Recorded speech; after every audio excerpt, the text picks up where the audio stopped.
ত্রিপুরা রাজ্যে গণতন্ত্র কোন জায়গায় গিয়ে পৌঁছেছে এবার চলতি বিধানসভার বাজেট অধিবেশন চোখে আঙুল দিয়ে দেখিয়ে দিচ্ছে।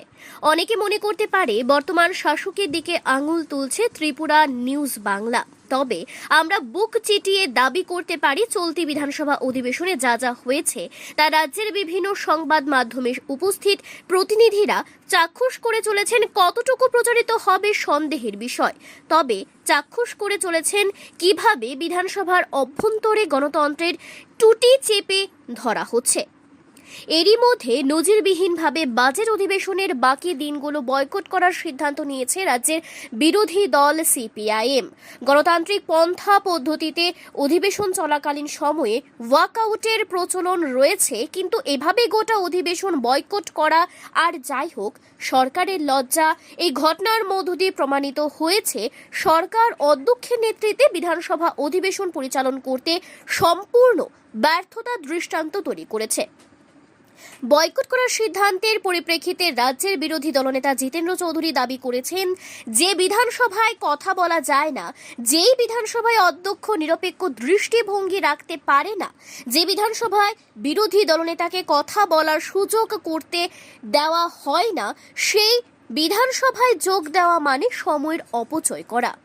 এবারের বিধানসভা অধিবেশনের অভিজ্ঞতায় বলছে বিরোধী দলনেতার বক্তব্য কোনোভাবেই অযৌক্তিক নয়, কারণ গোটা রাজ্য দেশ তথা বিশ্ব প্রত্যক্ষ করেছে কিভাবে বিরোধীদের অশোভনভাবে বাধা দেওয়া হয়েছে, কিভাবে বিধানসভার মতো পবিত্র জায়গায় বসে ভিন্ন রাজনৈতিক অভিসন্ধি চরিতার্থ করা হয়েছে। তা কিন্তু রাজ্যবাসী মাত্র, বিশ্ববাসী মাত্রই এবার চাক্ষুষ করেছেন। তবে অত্যন্ত আশ্চর্যের বিষয়, রাজ্যের মন্ত্রী এভাবে গণতন্ত্রকে হত্যা করছে আর মুখ্যমন্ত্রী সাহেব হেসে হেসে গণতন্ত্রের এই হত্যা লীলা উপভোগ করছে। তবে নিশ্চিতভাবে বিধানসভার চলতি বাজেট অধিবেশন রাজ্যের গণতন্ত্রকে প্রত্যক্ষভাবে খুন করেছে, মানুষের আশা ভরসার ক্ষেত্রকে ধর্ষণ করেছে।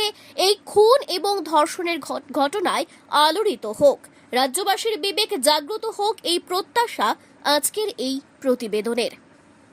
Bureau report, Tripura news Bangla. কিন্তু আজকে বিধানসভার রুলস এন্ড প্রসিডিউর এগুলি সবগুলাকে জলাঞ্জলি দিয়ে যা করা হলো, আমরা সিপিআইএম এর প্রতিবাদে এই সেশনের পুরো বাকি দিবসগুলো আমরা বয়কট করছি।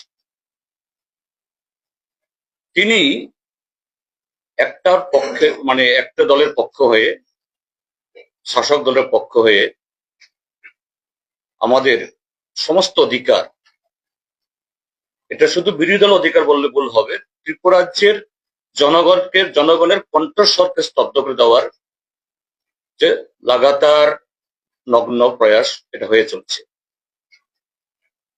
আজকে 26শে মার্চ 2025 ইংরাজি, সম্ভবত ত্রিপুরাজ্যের বিধানসভার ইতিহাসে এটা কলঙ্কময় দিন, এটা দিন দুপুরে অমাবস্যা নামার মতো একটা ঘটনা ঘটেছে।